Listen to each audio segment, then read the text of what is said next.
competition. The kick-ass podcast that make you want to listen. The place where boxing fans and fighters rejoice. Thumbs up for Richie, you're listening to The Fighter's Voice.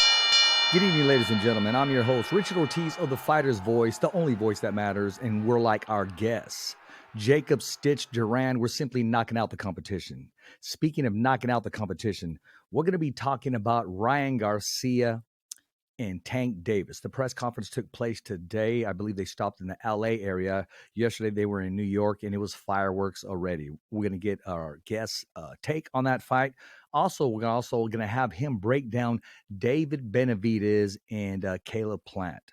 And also, we're going to go into the time zone, and we're going to take it back. I'm going to talk about some dream matchups and the lifestyle of Jacob Stitch Duran and what he used to do before he started the sport of boxing. And once again, ladies and gentlemen, you know, our guest today needs no introduction, but I'm going to introduce him anyways. Fresh off the set of Creed 3, ladies and gentlemen, Jacob Stitch Duran. Welcome to the show, Stitch.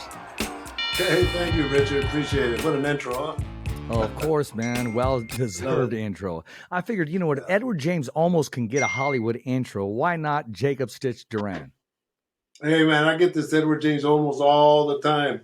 My son came down from Michigan, so we could see the Creed movie together. And Tuesday we went out and shot some guns, and the lady thought I was Edward James almost right off the bat. You know, I said I showed her the picture and how we look alike, and we're mistaken all the time, and so. Yeah, it's not the first time I've heard it. Hey, you know what? I'm sure he hears it too, especially right now. He's probably just walking and he's telling everybody, oh, yeah, I was in Creed 3. I was the one wrapping his hands. And I also, you know, I do MMA. I wrap their hands. And in the sport of boxing, that's me that you see on pay-per-view. I'm sure Edward James almost milks it just as well as anybody in Hollywood. Yeah, well, you know, it's funny, Richard, because I sent him a message one time. I said, it's nice when people stop me. They want my picture, my autograph, and then they think I'm you. And he wrote back and says, well, people call me Stitch all the time, you know. So, yeah, it's nothing wrong with that. I'm glad, you know, so I'm blessed with that. Hey, man, the Lord knew what he was doing. He was blessing everybody. Now, speaking of blessing, Stitch, let's take it way back to Creed 1. The first one. I mean, the Rocky movies. I mean, growing up as a teenager, growing up as a young adult, and the profession that you're in. Once again, did you ever in your wildest dreams think that you would get the call, not only have your own brand, your own name, you inspired Cutman, but now you're inspiring Hollywood? You don't even have to say anything. Just your look, your brand itself seems to open doors. Did you ever think that your career would end up going the direction that it's going today? Unbelievable. It blows my mind every day, Richard. You know, I sit back and I look and I thank God for all the benefits that have happened to me. And, you know, what makes it even more, well, a couple of things make it inspiring. You know, you're from the 209. You know, I grew up in the 209 as a farm worker, and I came from those roots, right? So even going back for Creed 3, when this came out, of course, I saw it 4 times in a week. So 2 in LA for the staff and the crew, and the premiere, the red carpet, and then the premiere here in Vegas. And then I bought 50 tickets and I went home to my hometown, Granada, and I invited all the people I grew up with in the migrant camp, Hadley's camp. And so there was, and then guys I went to school with and all that. But yeah, it blows my mind, you know, getting back to that. And, you know, when I got the call for Creed, of course I was honored, you know, but I had already done Play It to the Bone, Ocean's 11, Here Comes the Boom, and Balboa, you know. So I'm thinking, wow, why me, you know? But it had to happen to somebody, and I happen to be that chosen one, and I thank God for those moments. You know, Stitch, a lot of people usually got to stand behind a platform, or they got to market George Foreman, a.k.a. The Grill. Whatever it is, they use their voice, myself included, their mouthpiece to establish their brand. It's just the look. It's the look. And I remember one time I handed you a hat. You said, I'll hold it up, Richard, but part of my brand is my hair. And it is. That's Stitch Duran. You rarely see him wear a hat, if anything, ever, unless he's getting a paycheck for it, and he'll be in the Hollywood Next movie. But you know what? Your brand speaks for itself. Yeah, you know, it's funny you say that because I tell you, they're filming the documentary on my life, From the Fields to the Garden, growing up as a farm worker, make it to the garden. But we got Michael B. Jordan to give us like 30 minutes. And in one of the clips that the editor sent me, Michael was talking about Stitch, with his hair, gray hair, shiny hair, glasses, that seems to be the trademark, right? So, I understand, there's like marketing is everything in what we do. You got to perform business wise, but to get to there, you got to make sure you stand there. And the way you do it is by performing and marketing. And that's something I've always had the skills at is marketing. I worked for R.J. Reynolds Tobacco Company for 23 years, and if I could sell cigarettes, I could sell anything. But I learned how to do presentations. I learned contracts. I learned how to talk to different people in different verses. And so it's been a blessing. Well, speaking of marketing, man, an idea just came up right now, man. And you know what? Ladies and gentlemen, and me and Stitch, we're going to sit down on the negotiation table on this. Stitch, you are now going to get inboxes and emails from everybody that sells hair products because they're going to want you to endorse their hair product, man, because they're going to want the Stitch fro, the way it waves, the way it's feathered, the way it just slicks on back.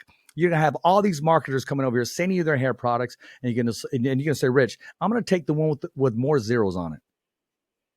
Yeah, well, you be my agent on that one. I always tell people, it's a good point, that before I moved from Fairfield High School kickboxing in Fairfield in 27 years ago, I made the move to Vegas. But I always told friends, look, I'm taking a bus. I'm going to the top. You want to get on the bus? Let's go.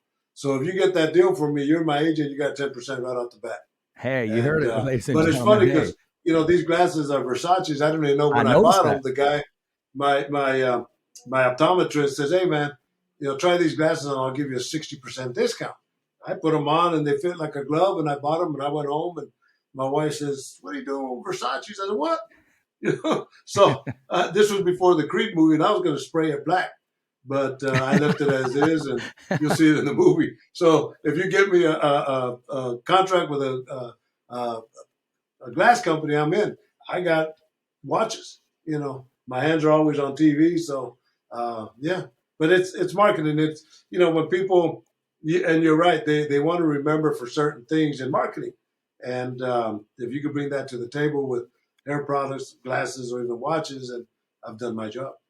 Exactly. Hey, man, iron sharpens iron, brother. Hey, you know what? Only on the fighter's voice, man. Like I said earlier in the show, the top of the show, Stitch, we're simply knocking out the competition. And when I say that, that's a slogan. That's catchy.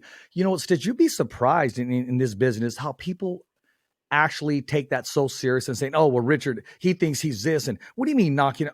It's a slogan. It's just like Nike, just do it. It's just like Corona, you drink it and it makes you feel good. Find your beach, et cetera, et cetera. But Stitch I don't got to explain. I'm talking to the choir here. Yeah. No, you know what? And that's a good point, and I'll give you my impression. I've always told people success will bring you envy. So if you have people talking about you, then you're doing pretty good, and you can't please everybody, but just keep doing what you're doing and let the numbers speak for themselves. Exactly. I hear you there, man. And speaking of numbers, Stitch, I mean, your brand is doing really well. I mean, it's doing awesome. I mean, people just want that logo on themselves. They want their hands to say Stitch on there. They want their jacket. They want that look because you build your brand.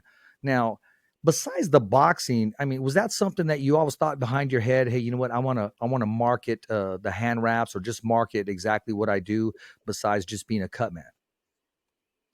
Yeah, a good question. But I've always been in marketing. I had my own school of kickboxing, ASK. I marketed that. I was selling T-shirts before I was with Tap Out, before I was with Bad Boy. So I always had my products. The wrist wraps that you see where you put the swabs, I was using those in a different mode. I had a rubber band, but the techniques were all the same. And so it's something that I've always marketed myself leading up as I get bigger and bigger in the sport. And as I learn more about the sport, I learn how to improve the products, and like Eddie Mustafa Muhammad says, I showed them everything they know, but not everything I know, and I like that. That's something you always want to keep that one step ahead.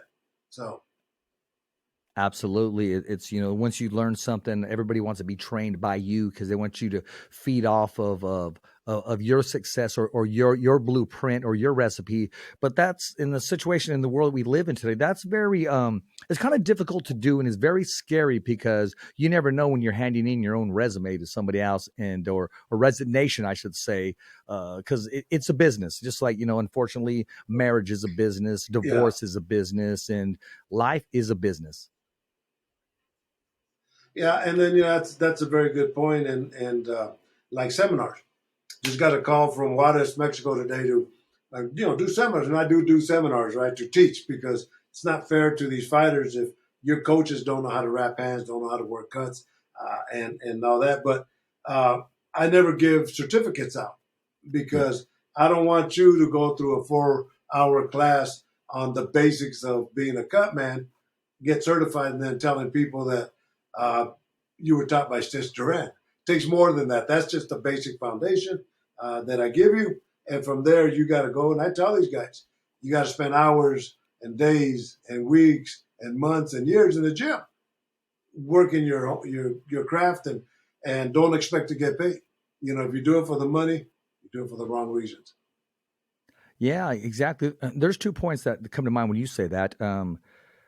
A buddy of mine, he was getting ready to. He had 1 week of training, and he's needed somebody in his corner. And he wanted me to ask uh, co-host at the time, Co Escovedo, hey, can you work his corner? Can you help him this last week? And he said, as much as I want to, I can't, because my name is out there, and I don't know him. First of all, second of all, only a week to work with him. My brand, my name, everything is out there. Whether win, lose, or draw, I'd like to know him more, because he needs to uphold the name Co Escovedo, UFC veteran. It's earned its own keep.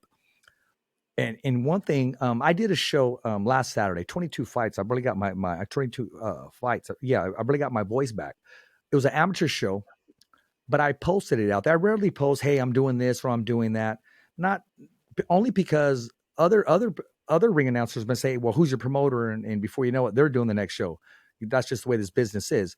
But I did post it, and I said, I'm doing I'm doing some amateur boxing, and I'm going to do it just like I'm doing the MGM Grand. And I did it stitch with every single ounce of whatever in me that I had till the last fight. But I will say this, and Daniel's a friend of mine, I can't do 22 fights, man, in one day. I mean, that's very difficult. I did it. It's just, it was a very long day. It started like at 2 and ended at 8. No, it's tough, and that's why you got to pace yourself. And yeah, I understand. I've done many shows where it's been from the beginning to the end, and it's what you do. But on the same token, if you're making your pro debut, or if you're defending your world title, I'm going to treat you the same as a world champion, because you deserve that. You need to understand how important it is to have a good team Yes. working with you. So a lot of times I always get back. Yeah. And, just so I don't get misconstrued, my point was, even though it was an amateur show, I treated it like it was pay-per-view, brother. I mean, I gave them Yeah. my all. Just like, to me, these fighters, they go to sleep that night dreaming on how their name is announced before that opening bell. And I want to say their name exactly the way their mama says it. So, Yeah. enough said. Stitch, I don't want to ask you the question, but it's going to come out. Where do we go from here? Did Hollywood, do you have the bug still in you? Is your career still open to Hollywood? Because you have that look where you can play a role that's non-boxing, that's non-sports. You put a pinstripe suit on you and a gangster hat. I mean, bro, I see you in there just, hey, pulling out. Because you said earlier you went out earlier shooting guns today, and I bet you that just comes natural to you. I can see you in a gangster type of movie. Yeah. Hey, it's funny you say that. Yeah, my son shot a 50 caliber. I shot the Scar. Those are little different weapons. They'll kind of, bring a little bit of strength and a little bit of encouragement out of you. But you know what? My goal was never to be in movies.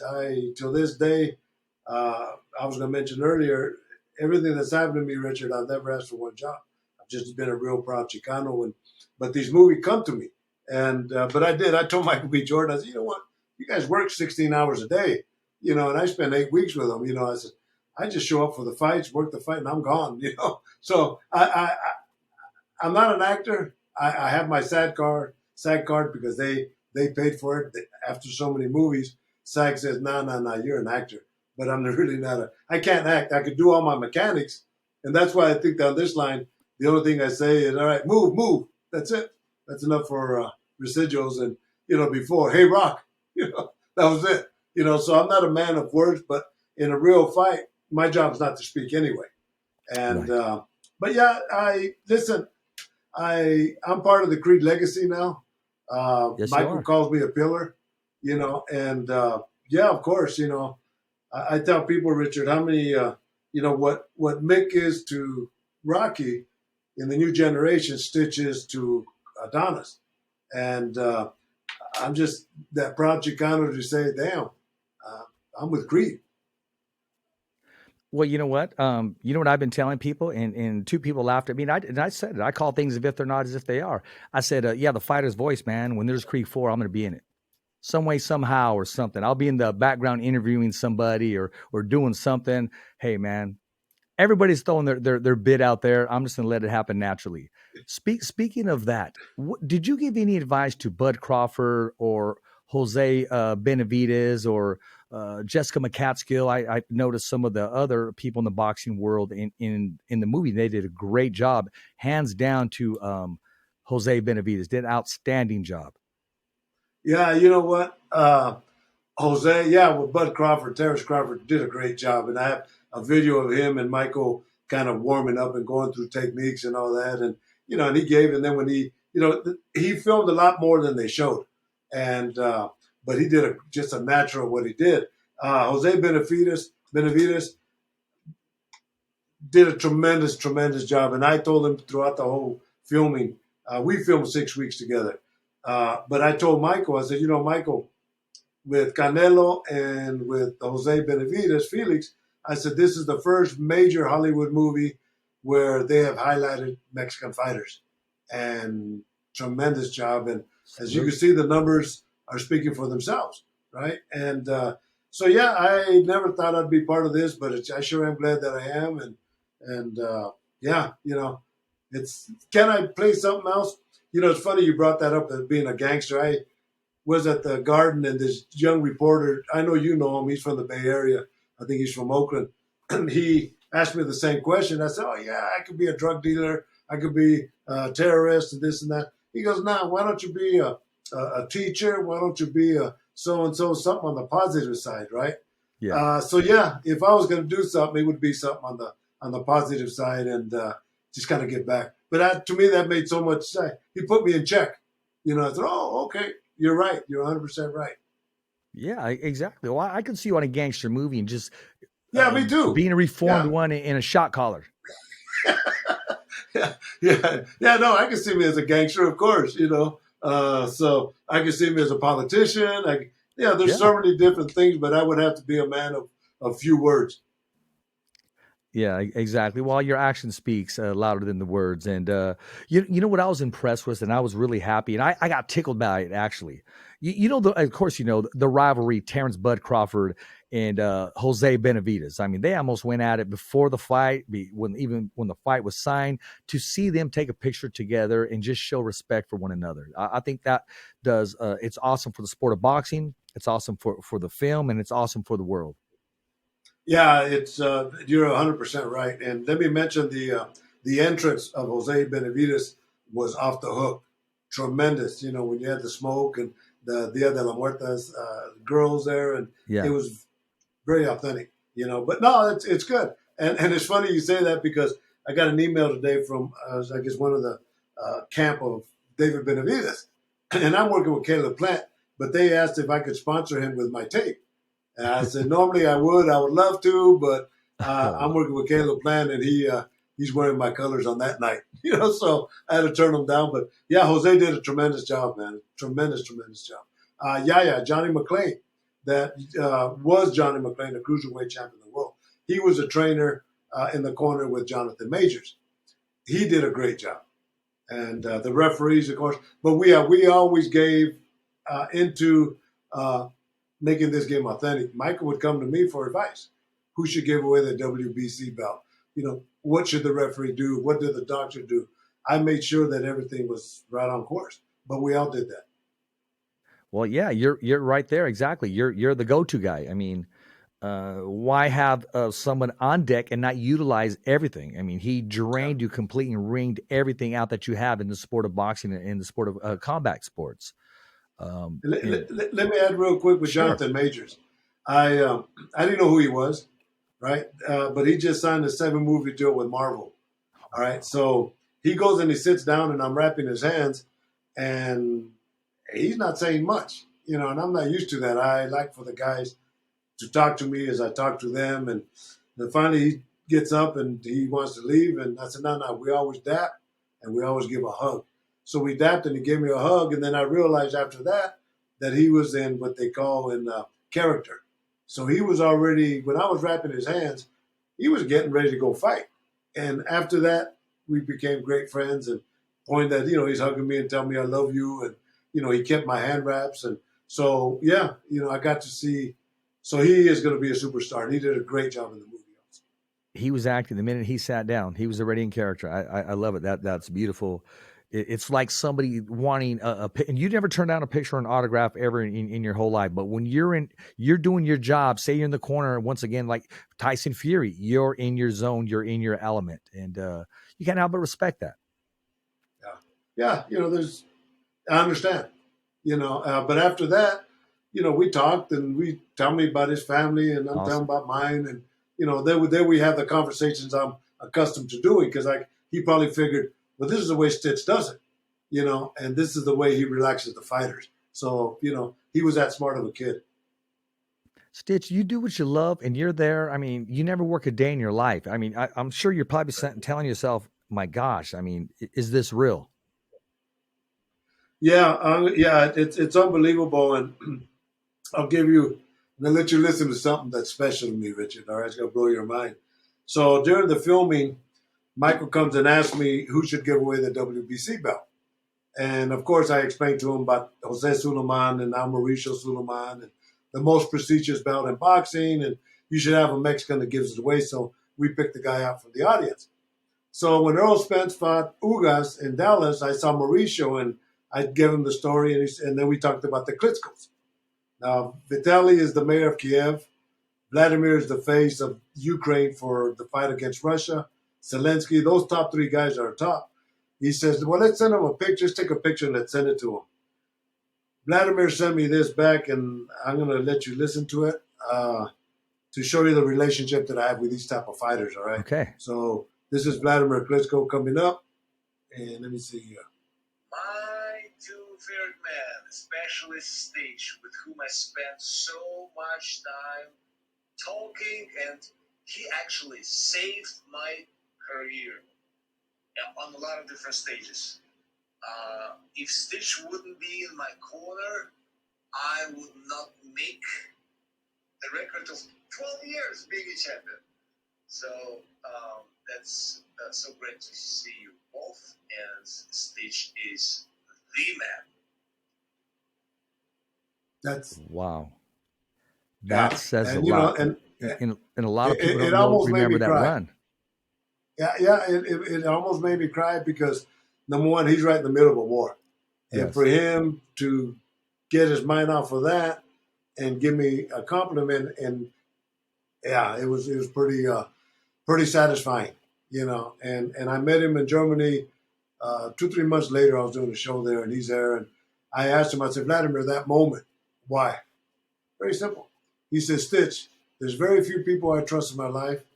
You are one of them.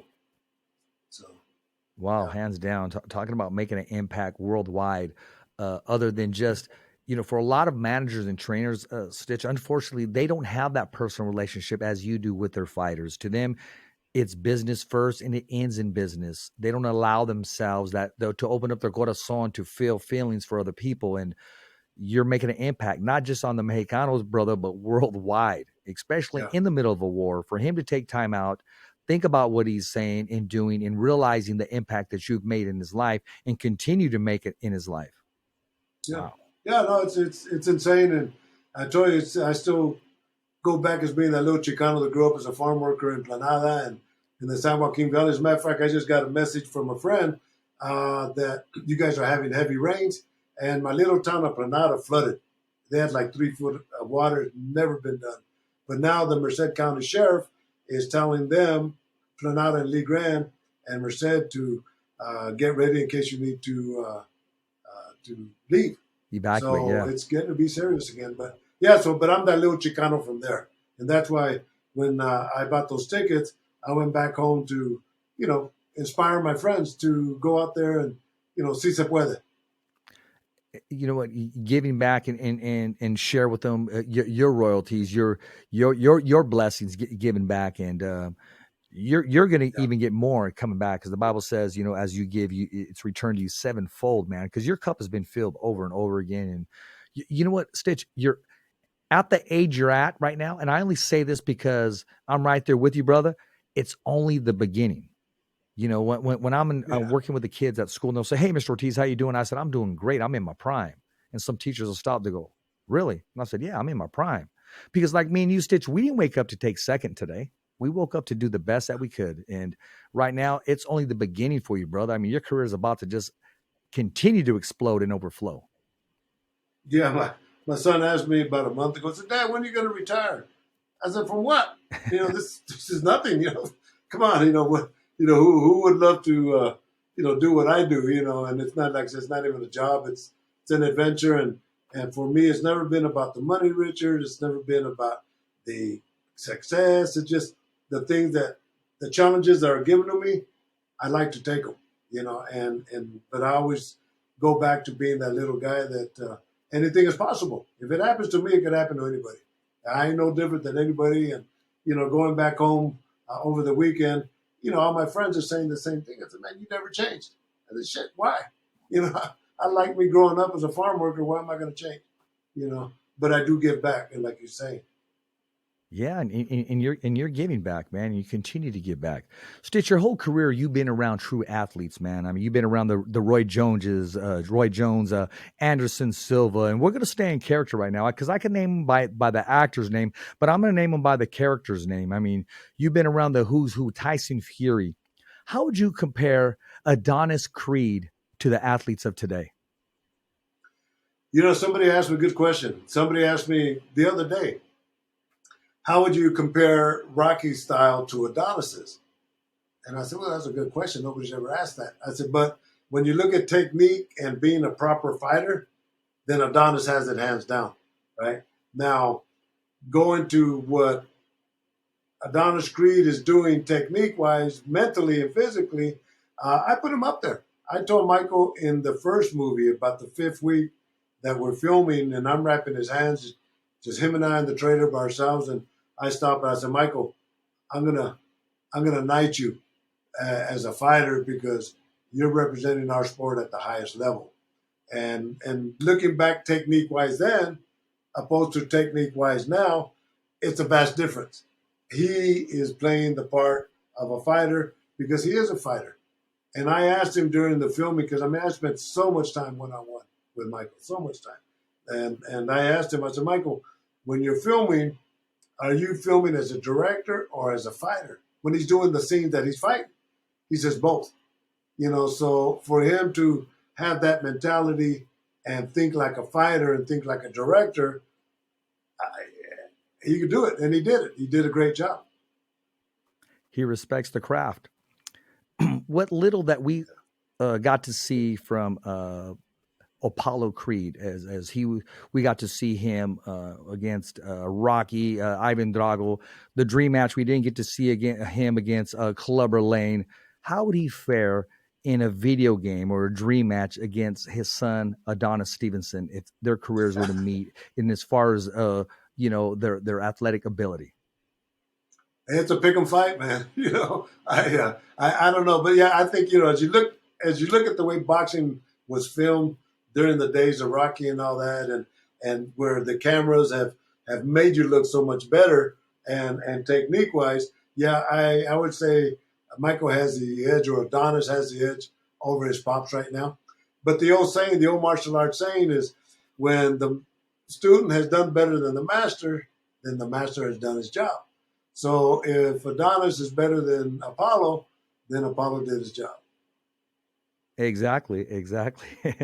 Stitch is a very sharp Smart man. And I'm going to share something with you later on when we're done recording and when we're done going live. And then we're going to talk off camera. And when I threw it out there and I'm bringing it in there, Stitch just came in with a net. He didn't let me pull the fish out of the water. He just came in and pulled the net in there. But we'll talk some more, my man. Listen. But in all honesty, those are great questions that never been asked. But I'm giving you an honest answer based on what I've seen well, that's a great question. Who was better? And see, the thing with Rocky and Apollo Creed, a lot of their punches were winging punches. Adonis, he sets them up with jabs, body shots, uppercuts, hooks. So techniques were a lot better, more refined with Apollo than they are with, with Adonis than they are with Apollo. Well, in the dream match, my take is Adonis Stevenson outpoints Rocky Balboa, whether they go 12 rounds or 15 rounds. Yeah, we'll see.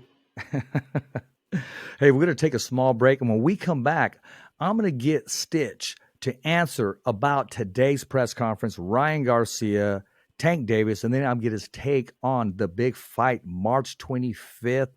David Benavidez, Caleb Plant, and also in Fresno, California, we got Jose Ramirez chasing that WBC bout from Regis Prograis. We're going to take a break and come right back.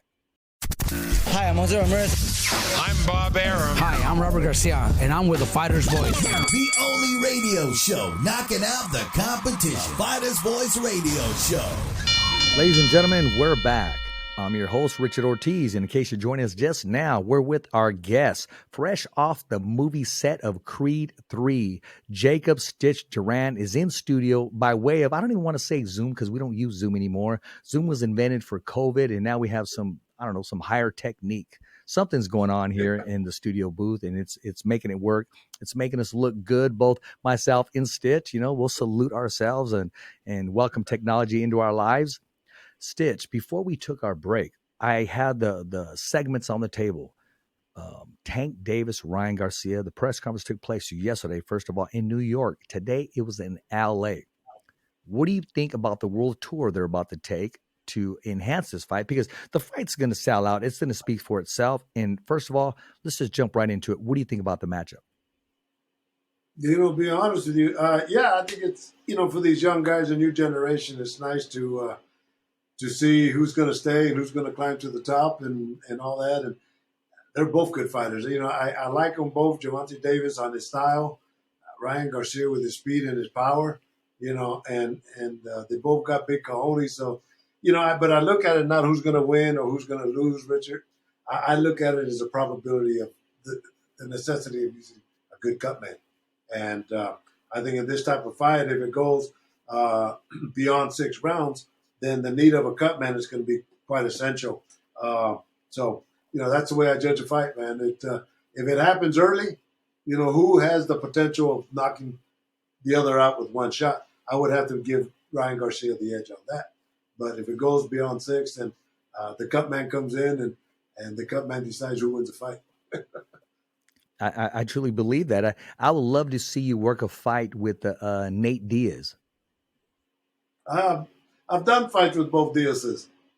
Yeah, they were a pleasure to work with, man. They were good kids, and like I said, both of us being from the 209. But yeah, Nick and Nate, every time they fought, I wrapped their hands, and Nate was a cutter. It's a cut man's dream, I was about to say that. Yeah, exactly, and it's unfortunate because I speak to some young cut men and cut women, and I explain to them, you really don't get to shine or show what what you can do in unless there's a headbutt or a nasty cut, unfortunately. Yeah, well, exactly. When you hear that response, what's your take on that? Yeah, no, I agree. You're, it's funny because you see some of these guys. Everybody wants airtime, TV time, right? But if you and then the thing that makes it bad is they look bad looking for airtime, right? And they're behind the camera or number one or stupid stuff, right? Yeah. Everybody wants to be on TV, but do your job and the TV will come to you, because you're in the position where you're right on the fighter's face, and keep quiet and do your job and, let the rest take its place. But for you to go out there and, just kind of try to sell yourself, it's not your job to do. Well, in the days that we're living in now, you got to be careful what you ask for, because you may not want to be on TV or caught on video or what have you. And whether you know it or like it, you're on probably doing something that's, I'll just leave it there. Hey, No, listen, anybody is not going to turn down being on TV. Especially well, I'm these talking young about guys, maybe right? other things, that TMZ Oh, yeah, like gets a the hold police. of, or coming out of a Yeah, like having a nightclub or warrant. a fender bender. Yeah, having or you owe some money to your ex-wife, and you got parole, and I understand. Yeah, So exactly. But no, I mean, hey, one clip like that can change a man's life and career for the better. I mean, you from likes to followers to celebrity status, being at the right place, right time. And a lot of times it's just them catching a break because they've been doing whatever made them successful their whole life until the whole world got to know exactly what's going on. yeah, no, that's it. It takes time, and for the most part, you do it for the money, you do it for the wrong reasons. You got to have a passion, and you have a passion for what you do, and I'm sure when you cross that line, like me, I was scared. You were scared, to make that move and to see where it heads, and now you're heading in the right direction. The only way you can go is up. I remember Stitch, and I'm not saying that it was a moment, but I would never second guess myself again. I'm getting ready to interview. Oh my gosh, he was in Fresno, and Matchroom Boxing's promoter. And you know what, Eddie Hearn, when I saw him, I was like, okay, should I change my style? Should I said, I thought about it for a while, and I said, no, you know what, I'm just gonna let it hang out with my intro, and I said, like Eddie Hearn, we're simply knocking out the competition. Because I was thinking he probably doesn't want to hear that, but when I hit that, he stopped and said, I like that. He's, boy, I really like that. And I said, I wrote it for you, Mr. Hearn. Straight up. So right when I was going to second guess myself, I wanted to be true to myself. So if I'm going to swing for the fences, man, I'm going to use the same bat I used from day one. Yeah, that's the thing. It's 100%. As long as you understand the format to get you where you got to go, anybody, and I tell people there's a yin and yang to everything you do. If you take advantage of the negative and turn it into a positive, and then more power to you. But accept the negatives and grow with them, because they are going to happen. And like I say, do it for the love. Exactly. Yeah, exactly. Now we're talking about a fight coming up. Well, let me ask you, how many times has your wife said, are you crazy? Early on, are you crazy? What are you doing wasting your time? They don't believe in you until you believe in yourself, and you get that foundation down, and then you go from there. Now you got all the support from your family.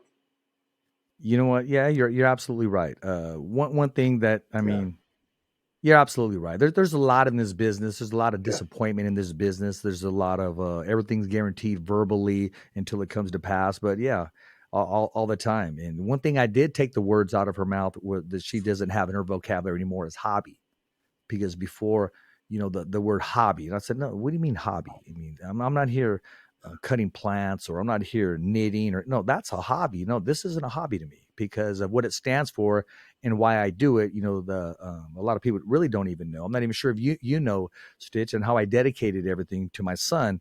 And so I can't call that a hobby. But yeah, at first, still today, she thinks I'm crazy, man. Yeah, well, hey, I'm crazy as a cat. Crazy as a fox. What do they say? Yeah. But yeah, well, you have to, and that's the thing is you got to be a little crazy and to go out there on a limb. And when I moved from Fairfield, I had to school kickboxing in Fairfield. Plus, I worked with R.J. Reynolds Tobacco Company, right? So I got a job transfer to Vegas, and in 2 weeks I moved, and I took a $25,000 a year cut in pay to get a secondary position with R.J. Reynolds, but I always needed a job. My wife supported me. And yeah, of course, we went through some hard times and all that. And my brother, remember, lent me $3,000, and that took me over the hump. And from there, I never looked back, and just kept going. But those are the sacrifices you make to where you got to get. I agree with you, man. And you made good to it. And, when's Stitch the book coming out? We'll call it Get Stitched. Oh, man, where you been, bro? I already got... No, well, the new one, the updated one, because I know history doesn't change, but since then, Stitch, your career there's many new chapters in your life. Yeah, no, that's it. It's well, now it's a documentary. So they're filming now from the book, From the Field to the Garden, that I wrote when I was at the UFC. 1 and 2, it's available at Amazon.com. From the fields, because I grew up as a farm worker. The garden is because I wanted to make my reach the goals of Madison Square Garden. And we filmed me working with Triple G in the garden. But it's a documentary coming out by the end of this year. And like I say, I got Michael B. Jordan in it, got Cain Velasquez, Javier Mendez in MMA, and got Shea Mosley Jr., Sean Porter. I think we're working on getting Andre Ward, and then people I grew up with in the Valley, Michael B. Jordan.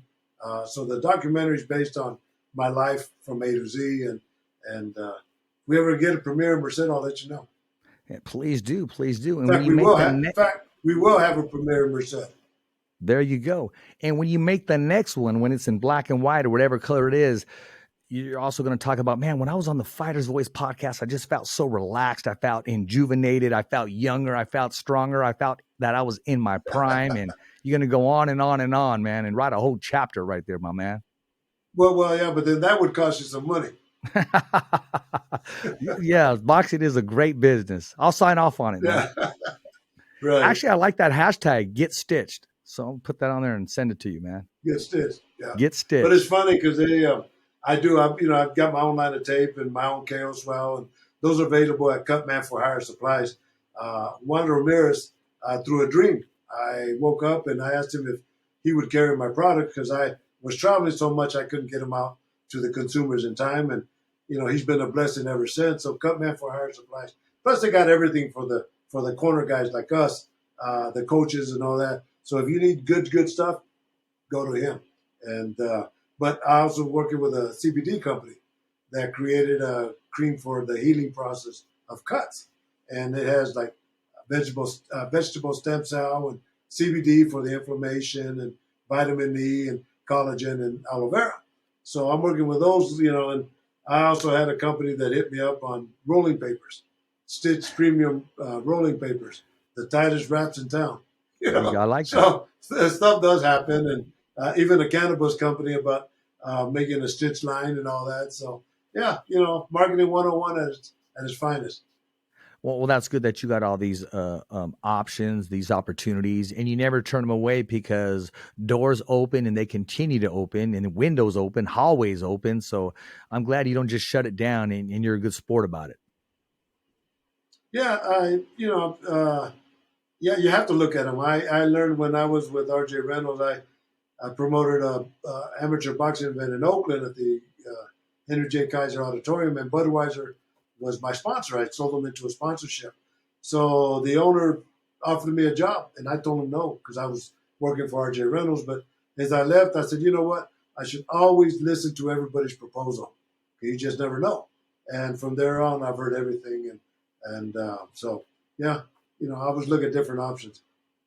Well, Stitch, man, I mean, I try to bring you on the show to open up doors that have never been open as far as where people, the fans, the followers, and supporters get a different side of Stitch, get a different avenue, get to learn more about you, the man inside the hand wrap tape, etc.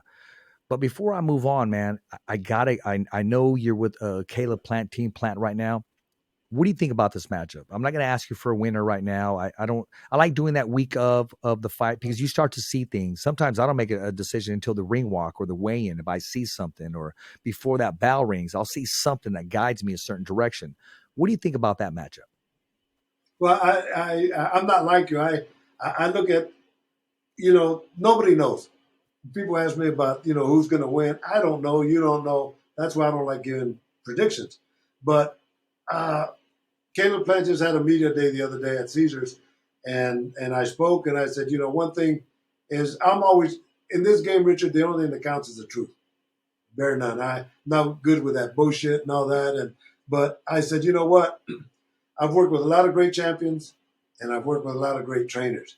And what I see with Caleb Plant and Breadman, which was with him in the last fight and this fight, and then Caleb's dad, Richie, they're a great combination. We are a great combination. We're an A-level team working with Caleb, and what they're doing skill-wise, I approve 100%, technique-wise. I was a coach before I was a cut man, so I understand boxing, and what they're doing to win the fight.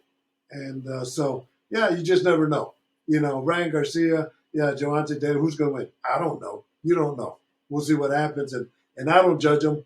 I'll look and, so it's anybody's fight, and you can see that Caleb Plant, the way he knocked out Anthony Durrell, he has Hook to the power. body, hook to the now head. He's sitting down on his punches, so we'll see what happens. And And it's funny because let me add real quick, Richard. I just got an email today. Maybe I mentioned it, but one of Benavidez's people asked Cutman for Hire if we could sponsor him with my tape. And I said, that's one way I won't go. Not till after. After that, I'll be glad to. Vitor Belfort, I just sent him tape the other day because he asked me. So yeah. So anyway, Caleb Plant will have Stitch Premium tape. That's it. Hey, man, that makes the difference. It really does. I mean, you look good, you feel good, you perform good. And mental is half the battle. First of all, mentally, because you got to believe in what you're 100%. doing, believe in your product, and believe in your team. You got to remember there's no safety net. It's plan A. Plan B is plan A. Plan C is plan A. It's plan A. Yeah. And that's the thing. It's in the thing with me in my position, I always prepare for the worst case scenario. Always. That's what makes anybody good. You could always prepare for the worst case scenario, celebrating this and that, but worst case scenario, you got to work on it and prepare to understand where it's coming from and what kind of worst case scenario. Well, you cover all your bases, man. I mean, just, you got to be well prepared. You're a professional. Yeah, but and it's funny you talking about professional, and let me add that combat sports, we're the only major sport where none of us have to be certified to be called professionals, right? Yeah. And a lot of these cut men, I always ask them, and maybe when you're doing interviews, you could ask them to see the quality of understanding that they have.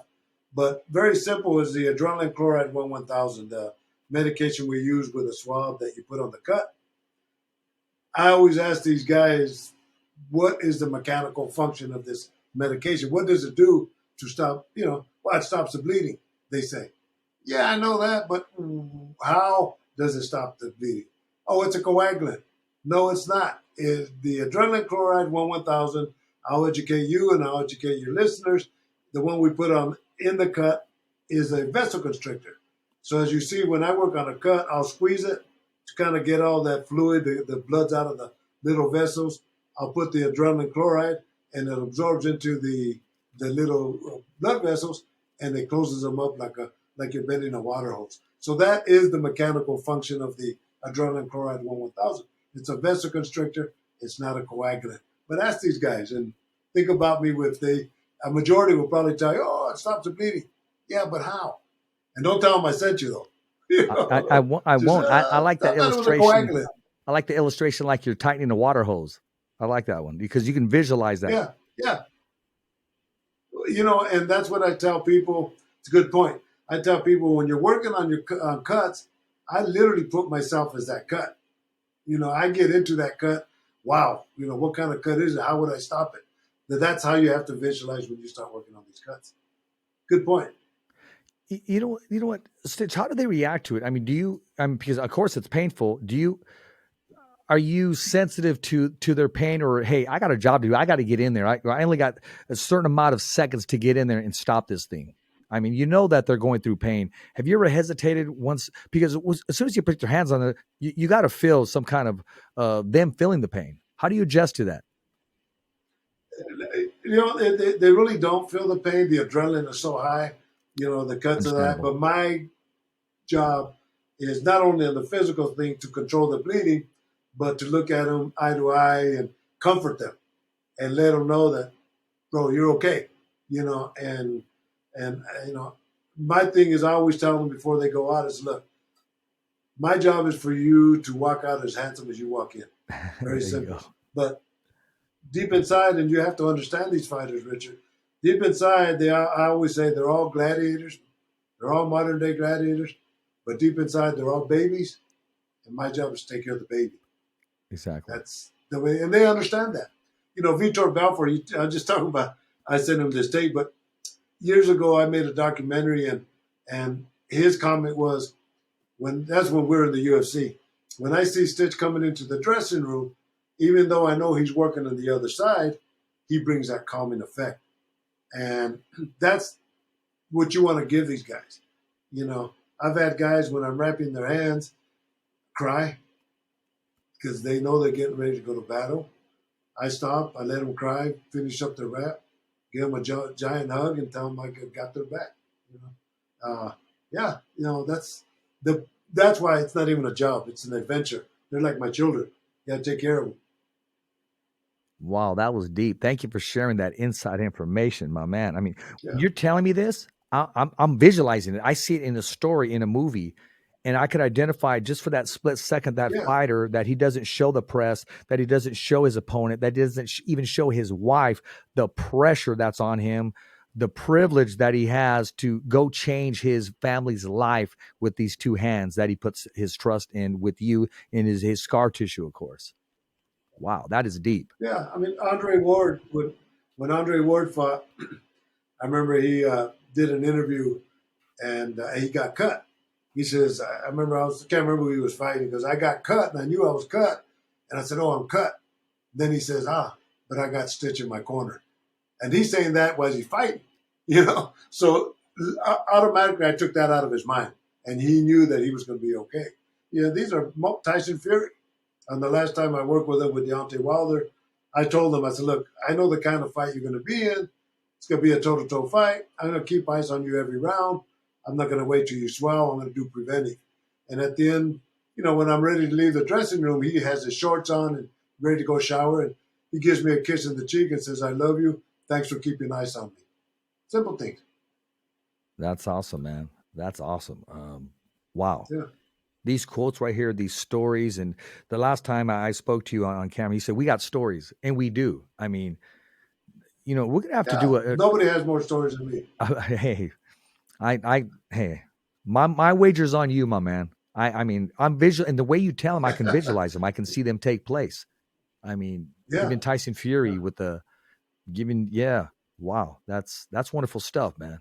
I got 3 pictures. I got 3 pictures that one of the photographers took while I was saying goodbye, and he's there. He gives me a hug, poop, and then a kiss. You know, so I got the pictures to prove it. There you go. I don't have to prove it. I got tons of stories. Every fighter. Well, you know what? Actually, it's funny you bring that up, Stitch, because we're going to start a new segment in May. Why May? Because one of the stories is going to be about Cinco de Mayo, on stories behind the scenes. I'm not going to talk about a fighter's titles that he wants. I want the stories inside that made him who he is, the unseen, untold stories, I should say, that the public doesn't hear, but it means the world to that fighter. It means more than that trophy, more to him than anything that's close to him besides his family, of course, and God, of course, that bowed down to nobody, but that means a lot to him. Like the story you're telling me right now, I can hear it in your voice. When you share that audio with Kletsko, I mean, that's a proud moment. It's like a father giving birth and he's saying, Richard, look at my kid. He just got his first base hit or his first walking steps. And you continue to keep that relationship even today, even after his boxing career is over. That friendship, that bond is still as strong as it ever was. 100%, yeah. And it's good, you know, to understand the story and the dreams that these fighters have to get from sacrifices. You know, I interviewed Mike Tyson in a documentary I made 23 years ago called Boxer's Nightmare. And I asked him, I said, every fighter has that one little thing that nobody has that makes them special to be a fighter. What's that one little thing? Very simple. And there's a week before he got his tattoo, right? And but nonetheless, he says, you've got to get the fighter in 100% physical condition because the only reason for the body is to carry your brain, you know. But he says, you got to take the pain, take the pain. And as I left, I was thinking, you know what? Mike is so right, because you take a pain in training, you take a pain in your fights, you take a pain with your family, you take a pain financially. It's a game of hurt. And to understand in your new venture in May, to see what steps they took to get where they're at. It's remarkable. And that's what I enjoy, seeing these guys go from 4-rounders to world champions. And, like Caleb Plant, the other day we're doing the media coverage. I go and I talk to him. He's like a little kid, just, when I said he's a great fighter. He's just kind of a little blushy and all that. They're babies. And you're there to nourish them. And you know what? Speaking of this, hey, I'm already going to book you in May. You have to be the first guest, and it's going to be called Behind. I don't want to give it, like behind the scenes, but it's going to be about where people tell the stories that make an impact. Basically, picking up where we're leaving off here. And I'm going to have you on there. I have some other fighters. One, and you're probably thinking, why are you going to have this guy? We're arranging it to have Josh Taylor on the show, because the Fighter's Voice is not only just people that look like us Mexicanos, but we're going to have African-American fighters, Australians, from Scotland, and the Fighter's Voice, man. When I say that we want to be worldwide, I mean it, worldwide, because the human being, the human body is different colors, and it's all over the world, and they're all champions. Yeah, no, I agree. It's important to understand where they're coming from and where they're going, and the sacrifices that they have made. And, you look at these guys with all this money, they deserved every bit of it. But, and that's a good point, because I walk into the gyms all the time, just kind of barbershop talk, and, shoot the shit with everybody. But I look at these guys, and I've told people, everybody in this gym right here has one dream and one dream only, and that's to be a world champion. Exactly. But every one of these guys, I bet you if they put their money together, you wouldn't have $100 together. So they make a lot of major sacrifices to get where they want to get. You know what, Stitch? Exactly. You know what? I like where we're going here right now. And this is what I'm going to do. This is what I'm going to do, because we can do this, and we are going to do this. Let's keep rolling, man. I want to hear some of these stories. I want to hear the story that stands out in your mind before you go to the gym, before you go to the set of Creed 3, before you leave the house. What story constantly rewinds itself into your mind, into your heart, and makes an impact in your life? Well, Richard, let's do this, and when we get off the air, send me your email. Okay. So 23 years ago, I always wanted to educate. I'm a martial artist, right? So I did an interview here in Vegas where I said I wanted to do videos. Well, the videos I wanted to do were wrapping hands, working cuts, the basic foundation. Well, this young filmmaker, John Barnhouse, had just graduated from AFI, the American Film Institute. He read the article, and he contacted me and says, hey, look, I'd love to help you, and no charge, because I was doing everything on a zero budget anyway. Well, we were going to do a documentary called Chuck Bodak, the Shaman of Boxing. He was my mentor, the guy that looked like Colonel Sanders, would put the tape on his head and all that. And we ended up getting so many great interviews that we decided to turn it into Boxer's Nightmare. And it deals with all the hardships that fighters go through. We have, for boxers, and as I look, so we did that 23 years ago. And it dealt with all the issues that are hurting boxing then. And everybody we interviewed had a solution. All right. So I went after the wrong people. I went after the Showtimes, the HBOs, the Top Ranks, the Don Kings. This video was not the one that these people wanted to share, because it would cost them money on how we could improve the sport of boxing. Right. So I kind of put it in the back shelf for years, 15 years, 16, 17 years ago. Anyway, 2 months ago, my buddy John Barnhouse, he's like 43, he OD'd on, and it broke my heart. So I went and looked at the film again, and I thought, wow, what happened 23 years ago, what we brought up has not even changed Now you got to include all combat sports, MMA, bare knuckle fights, all these things that are hurting fighters have always been addressed, but nobody's ever did anything. So anyway, going fast forward, I want you to see the documentary. But I have Mike Tyson, Eddie Mustafa Muhammad. Mike Tyson, a week before he got his tattoo, gave me great interviews. He said, here's what fighters ought to do. Guys like me, Oscar De La Hoya, Lennox Lewis, Evander Holyfield. The money we get, some of our money, we don't need it all. Let's put some of it into a kitty to help these guys. Very simple solution. Nothing's ever been done. But we got Mike Tyson, Fernando Vargas when he fought Felix Trinidad. Great interviews. These were all great. Eddie Mustafa Muhammad, Rocky Gannon. Those are the fighters. 3 of those are Hall of Famers now. Rocky Gannon somewhere. Referees, Joe Cortez, Mills Lane before he had a stroke. Richard Those are the Steele, G's right Hall there. of Famers. Oh, listen, that ain't nothing. Coaches, Emmanuel Stewart. I got him. Late Hall great of Famer. Emmanuel Stewart. Chuck Bodak. Miguel Diaz. These guys. For doctors, I got Dr. Flip Pomansky. Dang. Dr. Goodman. These are all the people that I interviewed for this documentary. I never did nothing with it. So if you want to start a program going, I'm going to send you this video. It's an hour and 8 minutes long. All right. We did it on a zero budget. The only guy that gave me money, we went to Tustin, California to interview Chuck Bodak because it was going to be Chuck Bodak, the shaman of boxing. Well, the guy that owned the area where Chuck Bodak was, Dick Marconi, was from Herbalife. He said, where are you guys staying at? So we're staying at some old shitty-ass motel. He put us up at the nice hotel. It wrote me out a $10,000 check, and we did the editing with that. But send me your email, take a look at it, and if you want to discuss stuff that, and now people are starting, there's movements that are being made on basically stuff that I did then. Jake Paul wants to unionize fighters. There's my daughter Carla and Rose Gracie and these other people have implemented a CTE test for people getting their license with commissions now. Education.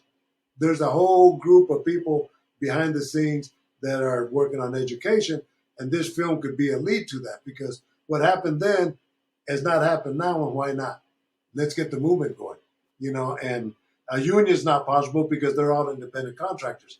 But Rolando Arellano, that was Fernando Vargas' manager, he talked about taxes, they talked about dementia pugilistica, everything that pertains to boxing, the nightmares of boxing we discussed, and nothing's ever been done. So take a look at it, and let's do it at one of your shows and bring up these issues. And if you want to pass it to whoever you want to pass it to, by all means. And this is a tribute to my buddy John Bartonhouse that I'm not going to let this go. I'm going to use this as a stepping stone to what's going on now, and see if we could improve the game. Absolutely, man, and also improved on what happens outside of the ropes as well, and we can discuss that too. One name I do want to add is I believe Jerry Cooney was also trying to do something involving. I think he tried to get a union or something to help the fighters outside of the ring as well. Yeah, there's always people taking those steps. Well, there's people now taking groups of steps, and you talk about my daughter Carla and Rose Gracie and this guy, this other guy. The ABC, the Association of Boxing Commission, has just approved for them to include 10 boxers to be in the decision-making for the Association of Boxing Commission rules and regulations. Never been done before. So props to my daughter and them and for taking the steps to get the Association of Boxing Commission to implement these. But you got Randy Couture, you got all these high-end boxers and MMA guys that now are on the panel with the Association of Boxing Commissions making rules and regulations. Outstanding. As well as they should be. I mean, the only ones that should be doing that is the ones that have been inside the ropes or inside the cage when it locks. So I agree with you. And I'm excited. I want to see that documentary. We got discussions. Absolutely. I mean, what you started it for a reason, and you've had it on pause, and now the whole world needs to see it. Yeah, 100%. And in John's passing, I figured, you know what, I got to bring it up, and I mean, it's we did it on a zero budget, but The interviews are tremendous. I mean, great interviews. And as I look at it, and I'm thinking, wow, you know, it's outstanding. Mike Tyson quoting Nietzsche. You know, I mean, Mike gave me some stuff. They all gave me stuff, you know, and because, yeah. So you'll like it. You got to look at it and then let me know what you think. I will. I definitely will. I mean, I'm excited already. I can't wait to take a listen to this. And I truly believe that it wasn't ready to be released when you wanted to release it. And now's the time. Your platform is even bigger than it has been before. But the problems haven't gone away. They still exist today. And everybody needs to know, as far as fighters, you know, we get back to children's hospitals. We get back to people fighting for their lives and stuff. But why not continue to give back for the people that are still involved in the sport? Because even though the bell rings, the fight continues, brother. Yeah, 100% right. And then the governing body for all this would be the Association of Boxing Commissions, ABC. So let's say you're in the gym, all right? You don't have insurance, you're hitting the bag or you're sparring and you get a cut or you break your hand. Well, you could go under this policy with the ABC and go get your stitches done or go get your hand fixed, and they pay for that. Mark Ratner, that used to be the commissioner for Nevada, the athletic commissioner, the head guy, before he joined the UFC, very simply, he says, you know what? The money comes from pay-per-view. You know, every ticket sold, 10 cents, 15 cents, 25 cents, put it into this kitty. For every pay-per-view, UFC, bare knuckle fights, boxing, put some of that money back into the system to help these guys that can. Very simple. Very, very simple. But nobody's ever done nothing. So now there's a movement with the young generation, like my daughter and them, that are going forward and implementing these type of rules and regulations. And now I got a video to say, we talked about this shit 23 years ago with the best people in the world, and nobody's done nothing.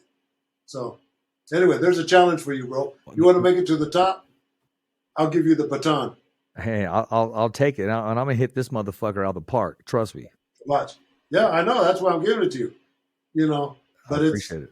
The interviews are great. I mean, they bring a smile to my face now, and it's a tribute to John. And you know, it's a shame that you know, he had to pass away, you know, before this happened. And for me, it's not even about the money on this documentary, Boxer's Nightmare. It's, if the world could see it, you know, he somehow put it on YouTube, but I don't know how fans can't get to it. I don't know. You know, John was going through his issues and all that. And, you know, even at the end, he was real optimistic on giving me information. So I knew he was going through those issues, and then get a call that he's no longer with us. And so, but anyway, I can tell you where to go and get it to you. I'll send it to you. I appreciate that, man. But, you know, let's plug this thing together right here, man. I mean, it's in theaters everywhere. And that's, if you have not been to the movies, you go see Creed 3. And our guest today is a part of the movie, a part of the legacy as it continues. He hasn't exactly hinted yet, but expect to see a Creed 4 in about a year and a half or maybe 2. But I'm telling you, the reviews are through the roof. Sellouts. I'll tell you a quick story. And my attempt to see it for the very first time, I said, I want the best seats there. I want the seats on top so you can see the screen down there. Well, I go there to the top. It doesn't match my ticket, but I know we have them at the top. People come and say, that's not your seat. This is our seat. Our seat was all the way down to the screen itself. So I'm there looking up. I'm hurting my neck. I said, I cannot do this. I walked out 12 minutes into the movie, got my tickets back. So I'll be going in there and watching my special screen tomorrow, my man. And I'll be looking forward to that. But I'm looking at all the reviews. I'm looking at all the interviews, and I'm hearing who did this, the clips. There's clips out already. I mean, you know the way people are. I'm sure the movie's out already, but I'm telling you, go to the theaters itself. Creed 3, man, it's a lock-in right now. Get your popcorn, get your soda, and put your feet up and just relax and enjoy the movie. Enjoy the excitement. And remember, look for Jacob Stitch Duran inside of the movie. And hey, let us know what you think. And send me your questions and your comments, man. And we'll endorse this. Remember, because every fighter has a voice, and so do you. And that means you, the crowd, the followers, the supporters. Stitch, before we knock this night out, man, anything you want to give the fans? Where can we follow you? What can we expect? What's your next move? Yeah, at Stitch Duran, and then, my products are at Cutman for Hire Supplies, and my books From the Field to the Garden 1 and 2 are Amazon. CBD products, the cut cream is available at cbdinit.com. But yeah, they are working on the Creed 4. I'll tell you that right off the bat because that's already been mentioned. And I don't know what the storyline is going to be, but yeah, I'll be glad just to be part of that. And I always tell people real quick, Richard, is how many people have done 3 movies with Rocky? I have. Did Balboa, Creed 1, Creed 2, and how many people have done 3 movies with Michael B. Jordan? I have. So the little Chicano from Granada, everything's possible. Exactly.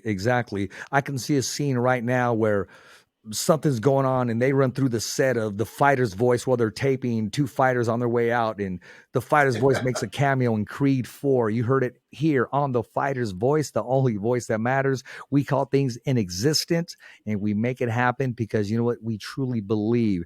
I want to thank our guest, Jacob Stitch Duran. Every time I talk to you, brother, it's like it's brand new. And then it turns into 2 brothers kicking back in the garage, having a cold one, and just talking the facts between the ropes, outside of the ropes, between the cage, outside of the cage, boxing, business, and beer. What a great combination. And my man, you've been honest since day one. You remind me a lot of Robert Garcia, who is one of the most honest trainers out there today. And you have to be, if not one of the most honest cut man in the game today. And you know what? You haven't even hit your true plateau yet. Yeah, I mean, you're still moving up. It's like when you hit a baseball and it goes over the fence, right? It starts coming down. But see, your baseball, brother, it continues to soar. It hasn't landed yet. It's still up. Well, thanks, man. It's been a blessing. And yeah, we just keep going, man. But we'll do it again, Richard. We'll definitely do it again. And hey, if you're out there and you got some hair products, man, whether it's that greasy stuff and it makes it firm and it makes it shine, you know what? Send it this way, man, and we can get stitched together. The new hair product coming your way. It's going to break the ice in 2024. It's going to be called Just Get Stitched. And you're going to throw it on your hair. It's going to make you feel good. You're going to smell good. You're going to look good. And if you're not married, it may just get you married. All right. All right, brother. As always, hey, this is the best part of the show. As always, I'm your host, Richard Ortiz. It's a wrap. Thumbs up for Richie. Okay, fight fans, it's not goodbye, but until next week. Remember. It's always voiceography at its finest. So on behalf of Richard Ortiz, the special guests, and all the crew, saying hasta luego, babies. And always, thanks for listening.